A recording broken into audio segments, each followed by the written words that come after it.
The 2 new Warhammer Plus exclusive miniatures have been revealed, so we are going to judge them as is our wont.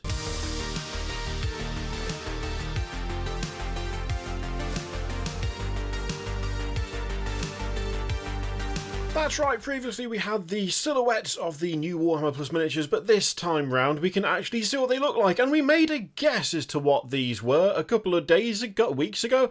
It escapes me now. Time is meaningless as a construct to me at this stage, but we talked about them on stream, and my guess was a vampire and some sort of Kasrkin, and that was what my guess was, and I'll have you know that I was absolutely correct. To be fair, it wasn't a difficult guess, really. The silhouettes were fairly clear, and the only thing the vampire could have been that wasn't a vampire was maybe some sort of like Dark Elf / Dark Eldar thing, but it wasn't likely to be Dark Eldar because, well, we already had Kasrkin for 40k, and they always do a 40k and an AOS. I wonder if in the future they'll do an Old World as well. That would actually be cool. Really?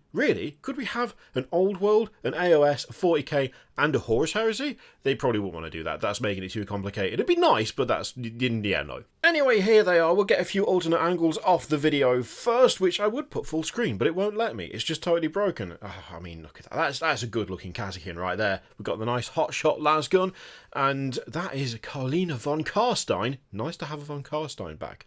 And Mortons. Just Mortons.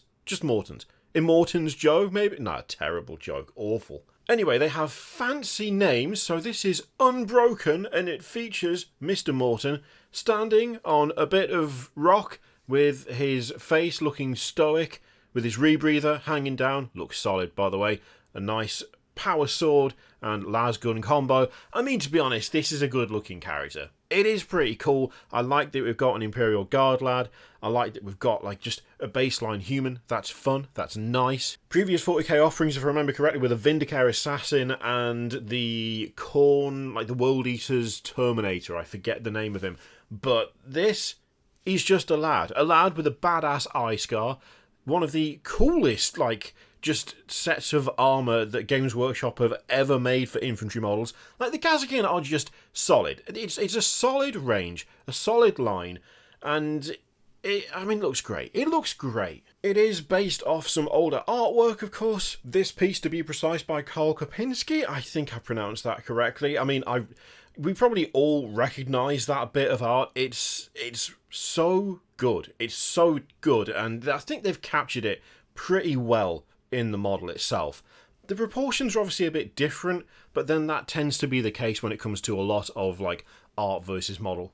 The fact is they've stuck pretty close to the original art, and it works super well. Now the other one is Carlina von Carstein, and they have said that if you are not a fan of that helmet, which, to be honest, personally, I'm not a big fan of the helmet.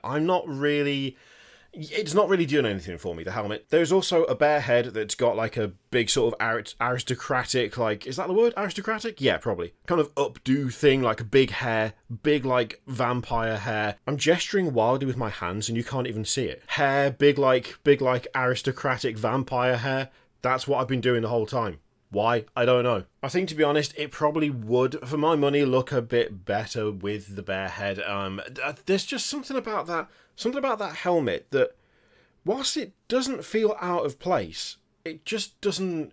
It's not really doing anything for me, you know? It's the only thing on this model, in fact, that isn't doing anything for me. I think the armour looks fantastic. I love the amount of detail on those kind of overlapping plates that it's got. I really like the way that the breastplate has got, like... It kind of looks like it's formed out and then out again. The shoulders are suitably silly and over the top, but not, like, massively obnoxious. They've got a nice balance between being kind of ornamental, but not to the point where it like spoils the silhouette.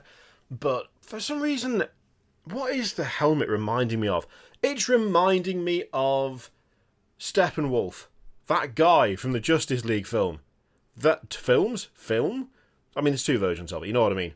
It's reminding me of that. That's what it is. That's what it's reminding me of. Maybe that's why it's standing out. Either way. This has got everything else, though. It's got everything else. Got some really nice cloak work. I love how, like, long and flowing the cloak is. There's also some cloth under the armour. Just multiple layers of like, cloth and vestments and cloaks and stuff. I love that. It gives a lot of presence to it, like a lot of presence.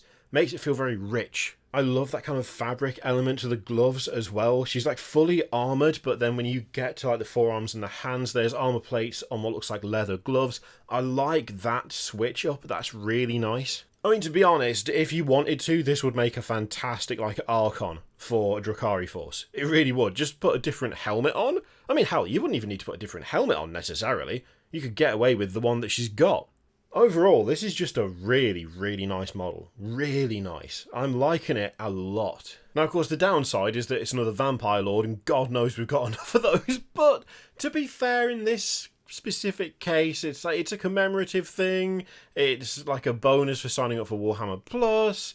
I mean, the cost of Warhammer Plus, if you were to buy one of these, which you won't be able to, it's only available through Warhammer Plus, it would end up being like, isn't it something silly like half the year's subscription or something? Actually, I don't think it's that now, because I'm pretty sure they've raised the price. But, you know what? Both decent miniatures. Both decent options this time around. And whilst I'm not currently signed up to Warhammer Plus, I'd be perfectly happy, especially with Von Carstein there as an extra miniature for the cash, you know? But there you go. Those are the 2 Warhammer Plus exclusive miniatures. Let me know in the comments which one you prefer, which one's caught your fancy, which one's tickling your... caught your fancy? I wanted to say tickling your fancy, but I've already used the word for...